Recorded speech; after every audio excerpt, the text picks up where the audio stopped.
Clip number 374 انشاءاللہ عز و جل اس کلپ میں سورہ اعراف کی آیت نمبر 144 سے 145 تک کی تلاوت، ترجمہ اور تفسیر قرآن صراط الجنان سنیں گے۔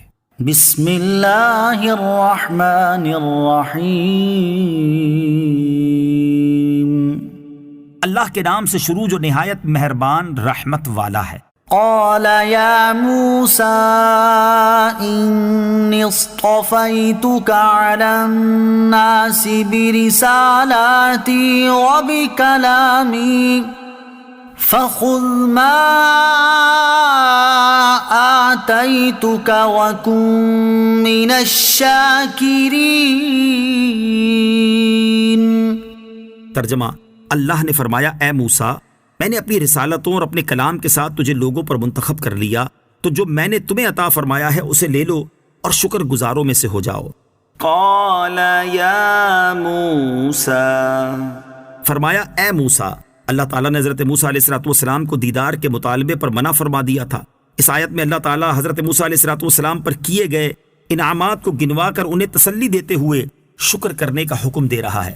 گویا کہ اللہ تعالیٰ نے ان سے ارشاد فرمایا کہ اے موسیٰ، دیدار کا مطالبہ کرنے پر اگرچہ تجھے منع کر دیا گیا، لیکن میں نے تمہیں فلاں فلاں عظیم نعمتیں تو عطا فرمائی ہیں، لہٰذا دیدار سے منع کرنے پر اپنا سینہ تنگ نہ کرو۔ تم ان نعمتوں کی طرف دیکھو جن کے ساتھ میں نے تمہیں خاص کیا کہ میں نے اپنی رسالتوں کے ساتھ تجھے لوگوں پر منتخب کر لیا اور تمہیں مجھ سے بلا واسطہ ہم کلامی کا شرف عطا ہوا، جبکہ دیگر انبیاء و مرسلین علیہ السلام سے فرشتے کے واسطے سے کلام ہوا۔ حضرت موسیٰ علیہ السلام کا اپنے زمانے کے لوگوں پر انتخاب ہوا۔ یاد رہے کہ آیت میں جو بیان ہوا کہ اللہ تعالیٰ نے حضرت موسیٰ علیہ السلام کو اپنی رسالتوں اور اپنے کلام کے ساتھ لوگوں پر منتخب کر لیا، اس میں لوگوں سے مراد ان کے زمانے کے لوگ ہیں، اور اس میں کوئی شک نہیں کہ حضرت موسیٰ علیہ السلام اپنے زمانے کے لوگوں میں سب سے زیادہ عزت و مرتبے والے، شرافت و وجاہت والے تھے، کیونکہ آپ صاحب شریعت تھے اور آپ پر اللہ عز و جل کی کتاب تورات بھی نازل ہوئی۔ لہٰذا اس سے حضرت ابراہیم علیہ السلام اور تاجدار رسالت صلی اللہ تعالی علیہ وسلم پر حضرت موسیٰ علیہ السلام کی فضیلت ثابت نہیں ہوتی۔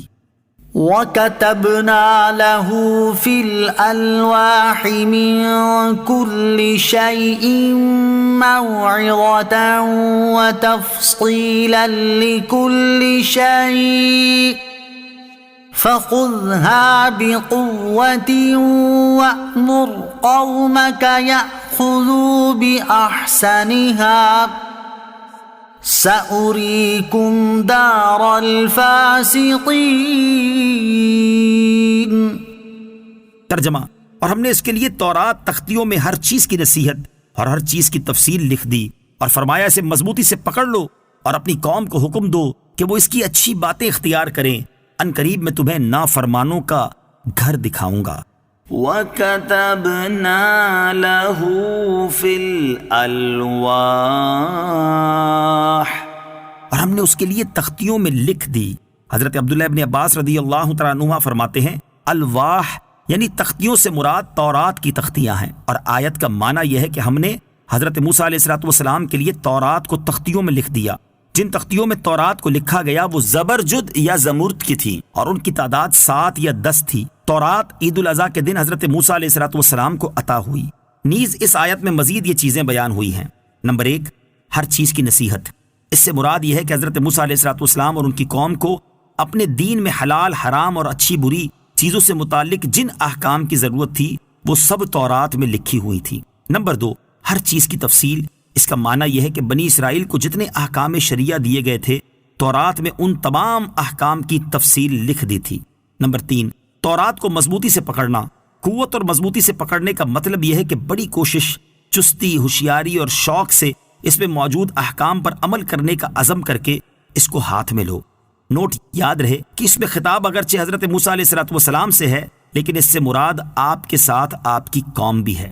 نمبر 4، تورات کی اچھی باتیں اختیار کرنے کا حکم دینا۔ اس کا معنی یہ ہے کہ تورات میں جو احکام مذکور ہیں ان میں سے جو زیادہ بہتر ہوا انہیں اختیار کرنے کا حکم دو، کیونکہ تورات میں عزیمت اور رخصت، جائز اور مستحب امور کا بھی ذکر ہے۔ عزیمت پر عمل کرنا رخصت پر عمل کرنے کے مقابلے میں بہتر ہے۔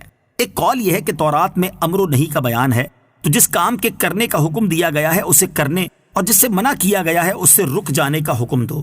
اور ایک قول یہ ہے کہ تورات میں فرائض، نوافل اور مباح کاموں کے احکام ہیں۔ فرائض و نوافل پر عمل کرنا بہترین عمل ہے، اور صرف فرائض پر عمل کرنا اس سے کم درجے کا ہے، اور مباح پر عمل کرنا اس سے بھی کم درجے کا ہے۔ تو جو عمل بہترین ہے اس کے کرنے کا حکم دو۔ سأريكم دار الفاسقين، ان قریب میں تمہیں نافرمانوں کا گھر دکھاؤں گا۔